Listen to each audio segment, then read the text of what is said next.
आप सुन रहे हैं 92.7 बिग एफएम पर once upon a time in Bollywood.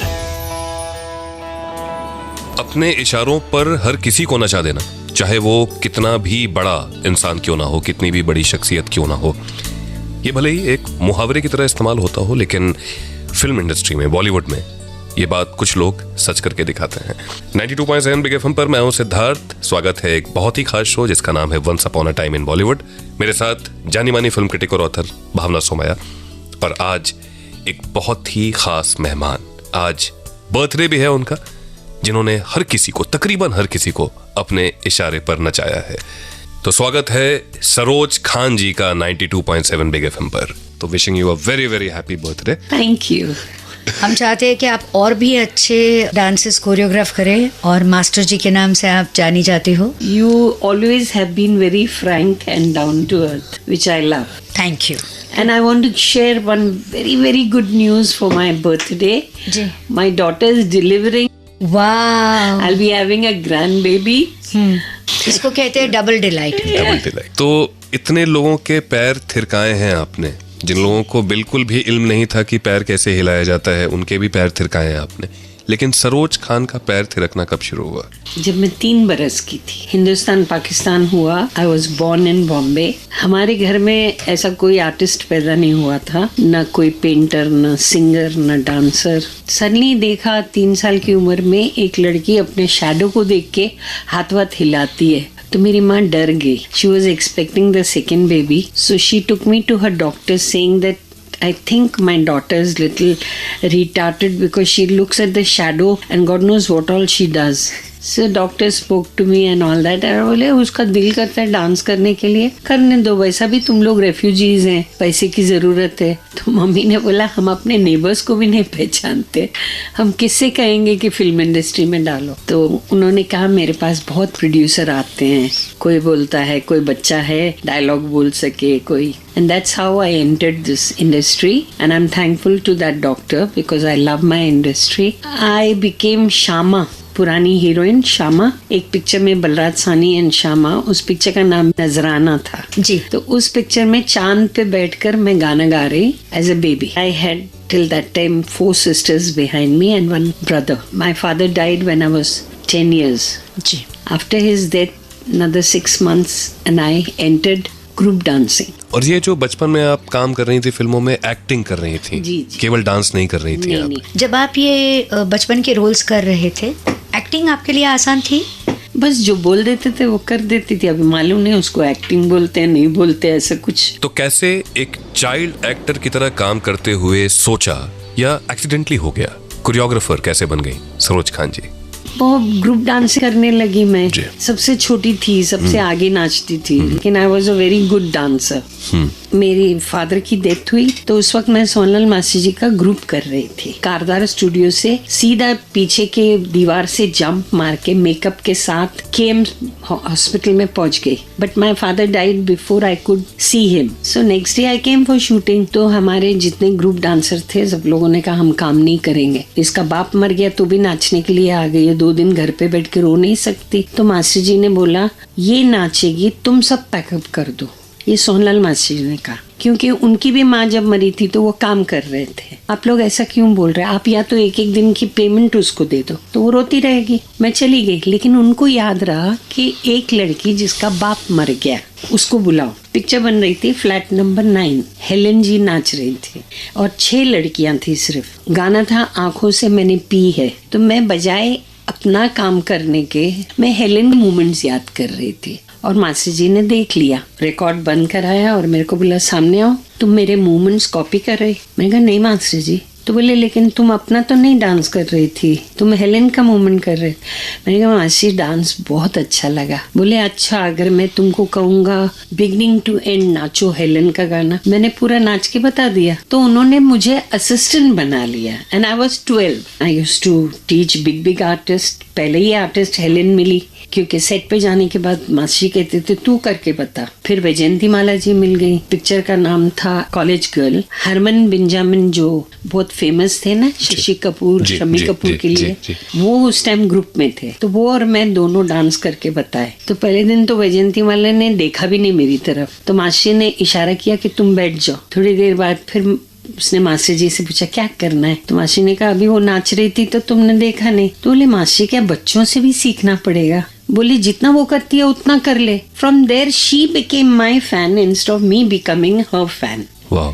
तो जैसे वैजयंती माला के साथ बेस्ट डांस आपका होठों पे ऐसी बात चली आई। अगर एक एक नहीं तो एक है डॉक्टर विद्या जी, पवन दीवानी, अरे क्लासिकल है ना। From there God gave me a chance. Picture बन रही थी दिल ही तो है, मास्टर जी चले गए संगम की शूटिंग के लिए, राज कपूर की डेट ये प्रोड्यूसर के पास थी। And these guys who had Raj Kapoor with them and Nutan, they told me कि तुम असिस्टेंट हो, अब तुम करो। मैं बोली मुझे नाचना आता है, कंपोज कैसा करते वो नहीं आता है। नो प्रॉब्लम, हमारे पास PL संतोषी है। He called me to Ranjit studio and he made me sit down and said, Saroj तेरा मास्टर अगर तेरे को बोले निगाहें दिखाओ, कैसा दिखाएगी? बोले ऐसे भी है, ऐसे भी है। बोले ये मेरे को बहुत अच्छा लगा, इसको पकड़ के रख। मिलाने को कैसा मिलाएगी? ऐसे भी है, ऐसे है। तो बोले ये बहुत अच्छा है, अब ये दोनों को मिला दे तो निगाहें मिलाने को।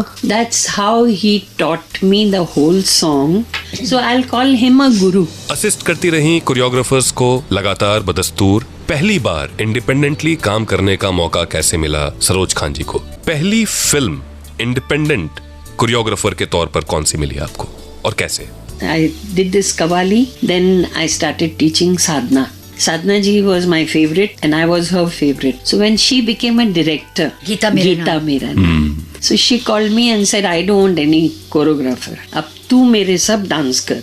Then I did. टेक्निकली ये आपकी पहली इंडिपेंडेंट फिल्म कही जा सकती है। You can call Geeta Mera Naam a break. Right. But independent I did that Qawwali, निगाहें मिलाने को जी चाहता है। That was your first song. Yes. और क्या गाना, क्या कव्वाली? वैजयंती माला से साधना और फिर आगे चलकर बहुत सी लेडीज माशाल्लाह जी जितनी भी हैं सबके साथ काम किया, सबने बहुत इज्जत दी। एक एसोसिएशन कमाल का बना सरोज खान जी का। उस एसोसिएशन ने 80s में सरोज खान जी को स्टैब्लिश करने में बहुत बड़ी भूमिका निभाई। कौन सा एसोसिएशन था, बताएंगे खुद सरोज खान। सुभाष जी के साथ एसोसिएशन बहुत खूबसूरत रहा है, बहुत लंबी। कब से शुरू हुआ ये एक्चुअली मेरे पास आए थे उड़ी बाबा के लिए, तो इन्होंने मेरे को फ़ोन करके बोला था, इनके आदमी थे शांति जी, बुजुर्ग थे, कि उड़ी बाबा गाना करना है। तो मैं बोली मैं तो फ्री नहीं हूँ, मैं बहुत मशहूर नहीं थी लेकिन I was very busy. Second गाने में इन्होंने फिर मुझे बुलाया विधाता के लिए, 7 सहेलियाँ। मेरी मम्मी रहती थी दुबई में, उनका एक्सीडेंट हो गया तो मैं वहाँ थी। तो शांति जी ने फ़ोन किया कि जल्दी वापस आ जा, 17 तारीख को फिल्मिस्तान में गाना है 7 सहेलियाँ। मैं बोली अगर मैं आ भी गई तो भी मैं नहीं कर सकती, क्योंकि 17 तारीख को फिल्मिस्तान में मैं बिंदिया का गाना कर रही हूँ, मुजरा। Then third call I got from him, Subhash ji तो क्या समझ के रखी है अपने आप को, 3 बार बुलाया तेरे को। मैंने कहा सुभाष जी आप बहुत बड़े हैं, मैंने तो ख्वाब में भी नहीं सोचा कि आपके साथ काम करूंगी, मैं करने के लिए तैयार, लेकिन आप अभी से बोल दो कि सरोज आज से 1 महीने बाद तेरा काम है, तो मैं वेट करूंगी। तो बोले अच्छा ठीक है, सारिका का गाना है विधाता क्लाइमैक्स का, you do that. Sir okay. पहले मेरी रिहर्सल हुई तो अशोक जी आए, अशोक गए, भाई 2 दिन हो गए रिहर्सल चल रही है, बंद करो, पैसा लगता है। मैंने कहा तीसरे दिन पे आर्टिस्ट को भेजिए, क्यों नहीं तो सेट पे जाके बहुत रीटेक होंगे, तुम सुभाष घई को नहीं जानती हो, बंद करो रिहर्सल, मतलब बंद करो। मैंने बंद कर दी। सेट पे जाने के बाद जैसा श्रीदेवी के साथ हुआ बाद में, वैसा इसके साथ हुआ, सारिका के साथ। तो सुभाष जी मेरे को बुला के कहते तू रिहर्सल नहीं करा सकती थी। मैंने अशोक जी इधर आइए, क्या बोला था आपको रिहर्सल कराने के लिए? हाँ इन्होंने बोला था, मैंने मना कर दिया। वहां से हमारी हुई दोस्ती। फिर इन्होंने हीरो अनाउंस किया। अच्छा खुद ने ही, उस वक्त डांस डायरेक्टर को इतना पैसा नहीं मिलता था, इन्होंने मेरे को विधाता के लिए 15,000 दिए। ये एक गाने के लिए या पूरी फिल्म के लिए? एक गाने के लिए। ओके। 15,000। जब बुलाया हीरो के लिए तो मेरे सामने जो कॉन्ट्रैक्ट रखा उसमें 5,000 लिखा था। मैं कहा सुभाष जी आप ही ने मेरे को 15 दिए हैं एक गाने का। बोले वो प्रोड्यूसर कोई और था, मैं डायरेक्टर था। ये मैं प्रोड्यूसर हूँ। नीचे पढ़ क्या लिखा है, तो नीचे लिखा था इन एवरी फिल्म विथ मुक्ता और Sneha art Saroj will get increment of 20%।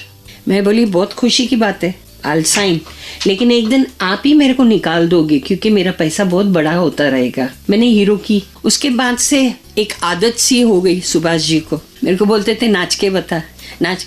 वो है ना तेरा पहला मोमेंट थोड़ा वीक है, बाकी का बहुत अच्छा है, बीच में इस जगह पे थोड़ा सा वीक है, ऐसा करके। अच्छा सुभाष जी मैं चेंज करती हूँ। बहुत अच्छी तरह से करते हैं क्योंकि उनको म्यूजिक की बहुत सेंस है। एक मोमेंट चेंज किया, 2 किया, 3 किया, बोलते जाते 5 किया, फिर मैंने पहला वाला मूवमेंट कर दिया जो कैंसिल किया था। ये हुई ना बात। ले देखा, इसको कहते हैं डांस। मैंने दिल में सोचा, मैंने कहा सरोज अब समझ जा, 15 मूवमेंट बना ले, रखना पहला वाला ही जो तुझे पसंद है, क्योंकि हम जो कंपोज करते हैं गाने को क्या सूट करता है वो कंपोज करते हैं, आंखों को क्या सूट करता है वो नहीं करती हूँ मैं। 2 लोग जिन्हें डांसर बनाने में, एज अ डांसर प्रोजेक्ट करने में बहुत बड़ा योगदान रहा सरोज खान जी का। कौन है वो 2 लोग, जानेंगे खुद सरोज खान से, खास उनके बर्थडे वाले दिन।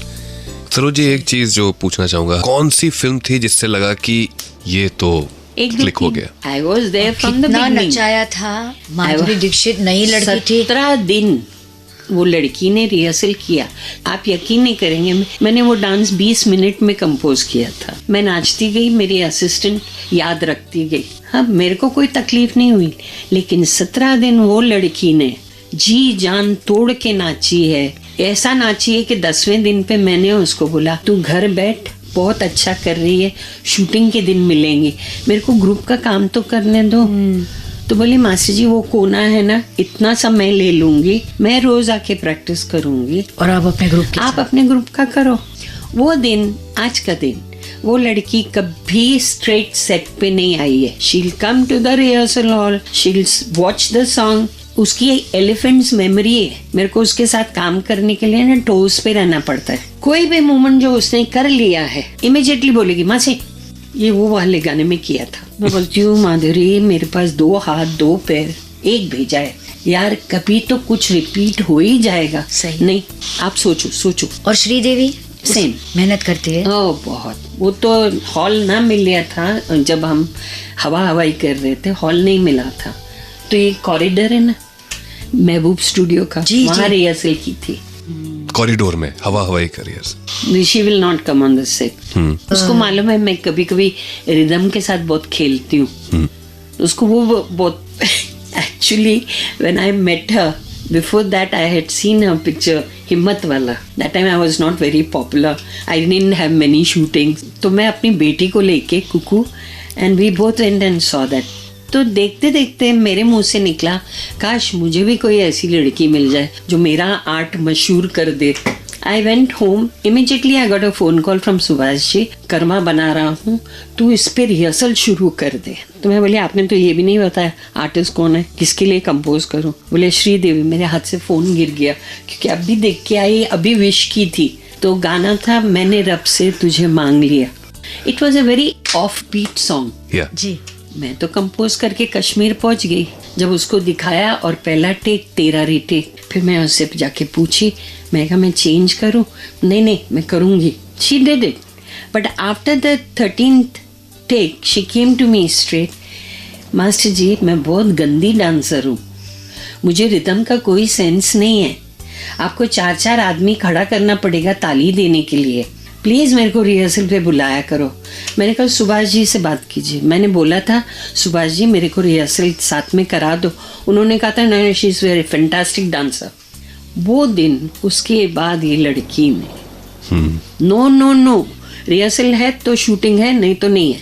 सबसे अच्छा एक्सप्रेशन किसका होता है? जितना आपका है उतना। तो अभी हमेशा ही बोलती आई हूँ और बोलती रहूंगी, माधुरी दीक्षित। और स्टेप्स की फिनिश किसकी अच्छी होती है? माधुरी दीक्षित। बहुत बड़ी दीवानी है आप माधुरी दीक्षित, और वो भी आपकी बहुत बड़ी फैन है। वो अच्छी है डांस में। मैं उस लोगों की दीवानी हूँ जो परफेक्ट नाचते हैं जी। अगर इस लड़की को आपने कहा कि ये कैमरा का लेवल है और एमडी तुम्हारा हाथ ये लेवल से ऊपर नहीं जाए वरना उंगलियां कट जाएंगी, है ना। हमने एक बार इंस्ट्रक्शन दिया, आप 10 बार उसको नचाइए, 15 बार नचाइए, 20 बार नचाइए, वो वहीं आएगा।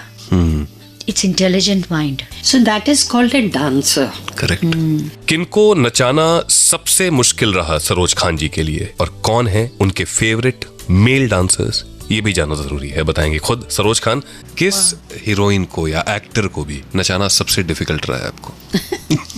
ऐसा किसी के लिए बोल तो नहीं सकते, लेकिन एक सिर्फ तब्बू के लिए थोड़ा डिफिकल्ट हुआ था, because she was dancing for the first time in Prem. Right. आस्ते आस्ते फिर उसको भी आदत हो गई, लेकिन संजय दत्त एंड तब्बू, जब तमा तमा मेरे पास आया था तब मेरे को बोला गया था कि 7वें दिन पे इसकी शूटिंग है। तो बोले आर्टिस्ट कौन है? बहुत फास्ट है। बोले माधुरी। मैं बोले फिर ठीक है। बोले उसके साथ संजय। मैं बोले हेलो, सेट मत लगाना, पहले मैं रिहर्सल कराऊंगी। मैंने संजय को बोला संजय रोज रिहर्सल करनी पड़ेगी। बोले मासी मैं तो ऊटी जा रहा हूँ। मैं बोले अच्छा कोई बात नहीं, मेरे असिस्टेंट को साथ में लेके जा। मेरे असिस्टेंट को कसम डाल के मैंने बोला पेस्ट तू कराएगा, उठाएगा सुबह तू, सुबह 2 घंटे सिर्फ करे बहुत है, शाम को 2 घंटे करे बहुत है। महीने भर के बाद अब इन लोग आ रहे हैं तो मेरे को मेरा असिस्टेंट फोन करके बोलता है मास्टर जी कुछ भी नहीं हुआ है। मैंने कहा क्या बात कर रहे? बोले हाँ मैं सुबह जाता था, वो बोलता था उठता हूँ, उठता भी नहीं था, कुछ भी नहीं करता था। तो मैं घबरा गई। तो मैं बोली संजय बोलो माँ। मैंने कहा माँ का बच्चा सीधा रिहर्सल पे आ, नाश्ता भी नहीं करना। अब मैं बैठी हूँ, वो आया ऐसा सर लटका के सबसे हेलो। मैं बोली चल सामने आ जा, जल्दी से बता दे तूने क्या किया। कुछ बोला नहीं, सीधा जाके खड़ा रहा सामने। जैसा साउंड शुरू हुआ मैं कुर्सी से गिर गई। इतना अच्छा किया उसने बिगिनिंग टू एंड। कैसे किया? वो वहाँ प्रैक्टिस करता था मुझे डराने के लिए। दोनों ने ये चाल चली थी। दोनों ने ये चाल चली थी। I kissed him so much and I said thank you. अब मैं बोल सकती हूँ सेट लगा दो। मेल एक्टर्स या एक्टर्स जो हैं उनमें हीरोज में कौन आपको सबसे अच्छे लगते हैं? जिनके साथ गोविंदा। क्योंकि वो नाचता है तो दिल करता है तुम नाचो। पब्लिक सीट छोड़ देती है। बाकी डांसर्स कैसे हैं? मिसाल के तौर पे Hrithik Roshan, you know nobody can dance like him, he is the limit. ठीक है, तो बच्चे जब देखते हैं तो उनको ऐसा नहीं लगता कि हमें ये करना चाहिए, उनको उनका मुंह बताता है ऐसा भी होता है। अब गोविंदा उठेगा तो बच्चा भी उठेगा। मतलब कहने का उसका डांस ऐसा है, it's for a common person और विजुअल है, मैं देखूंगा बस। जैसे जीतू जी या अमित जी भी वही स्टाइल पे हैं जो गोविंदा स्टाइल है, मतलब भगवान दादा स्टाइल। देखो मेन जड़ तो भगवान दादा है जी। भगवान दादा नाचते थे तो पूरी दुनिया नाचती थी उनके साथ। इसी तरह अमित जी नाचने लगे, दुनिया नाचती थी उनके साथ। जब गोविंदा आया ही वॉज लाइक अ बोलते ना, हर माँ सोचती थी मेरा बेटा ऐसा नाचे। इस सीरीज में एक और नाम मुझे याद आता है जो जिनके साथ सब नाचते थे, Anil Kapoor. Anil Kapoor also is like every persons man. हमारी जनरेशन ये देखती थी कि ये कितना खा सकता है, उतना खिलाओ, उल्टी मत कराओ प्लीज। सही बात। तो ये थी सरोज खान, खास तौर पे आज अपने बर्थडे वाले दिन 92.7 बिग एफएम पर। अगले संडे को फिर से एक खास फिल्मी हस्ती की बात होगी। सुनते रहिए खास शो जिसका नाम है once upon a time in Bollywood, only on 92.7 Big FM.